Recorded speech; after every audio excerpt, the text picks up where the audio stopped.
নাম আমার বিশ্ব, সবাই আমার শিষ্য, আমি সবার গুরু, চলেন ভিডিও করে শুরু। তো আজকে আসলে যাচ্ছি, অনেক দিন থেকে যাওয়া হয়নি ভিটায়। তো ভিটার কি অবস্থা, অনেক দিন থেকে যাওয়া হয়নি, তো আজকে ভিটায় যাচ্ছি।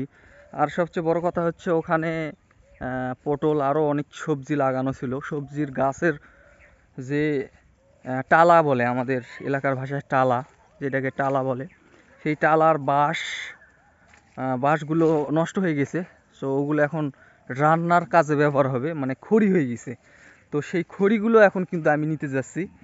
তো আসলে কি পরিবেশ হয়ে আছে, মোটামুটি 6 মাস পর যাচ্ছি ভিটার কি অবস্থা এখন, সেই অবস্থা দেখার জন্য কিন্তু আমি যাচ্ছি। আর আপনারা দেখতে পাচ্ছেন যে সকালবেলার যে ওয়েদার, ধানবাড়ি, ধানের মাঠে আসলে অনেক চমৎকার একটি ওয়েদার। হালকা হালকা শিশির পড়ছে, এই শিশির ভেজা পায়ে হেঁটে হেঁটে যেতে আসলে অনেকটাই মজা লাগে। অনেকে বলে মজা লাগে, অনেকে বলে বিরক্ত লাগে, যাক যেমন লাগে। আমার কিন্তু মজাই লাগে, কারণ ছোটোর থেকে গ্রামে বড় হয়েছি। তারপরও কৃষি মানুষ যেহেতু, আপনাদের আমি বারবার একটা কথা বলি যে কৃষি মানুষ যেহেতু, তো আমি প্রায় চলে আসছি। আসলে ভিটার কি অবস্থা, ভিটায় তো একদম ঘাস জমে গেছে, কারণ 6 মাস পর ভিটায় যে কোনো বিষয়ে আসলে পরিচর্যা না থাকলে সেই জিনিসটাই একদম খারাপ হয়ে যায়, সেটা সবাই জানে।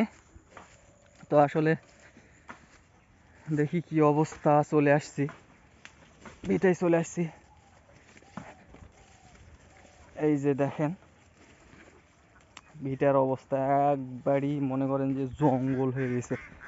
এই যে ভিটায় দেখেন এক সময় কত সুন্দর সুন্দর সবজি ফলাইছি এই ভিটায়, আপনারা দেখতে পাচ্ছেন যে দেখেন পুকুরের পাশেই এই ভিটাটা। আসলে এই ভিটাটায় অনেক কিন্তু যেই সবজি আর কি, কাঁচা সবজি অনেক এক সময় কিন্তু ফলাইছি। এই যে দেখেন কলার গাছ লাগাই রাখছি, আপনারা দেখেন একটু। এই যে রোদ চোখে লাগতেছে, আসলে সকালবেলার রোদটা একটু তীব্র হয়, এই কারণে একটু চোখে লাগে।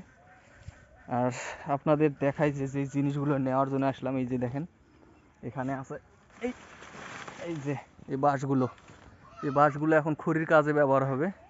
কারণটা হচ্ছে যে এগুলো এক সময় টালা বাঁধছিলাম, আপনাদের বললাম যে ফার্স্টে।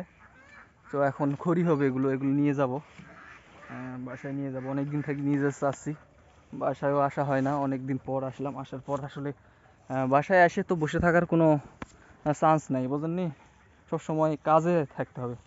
তো আজকের ভিডিও এই পর্যন্তই। গ্রামকে ভালোবাসলে অবশ্যই একটু কমেন্টস করে জানাবেন। ধন্যবাদ।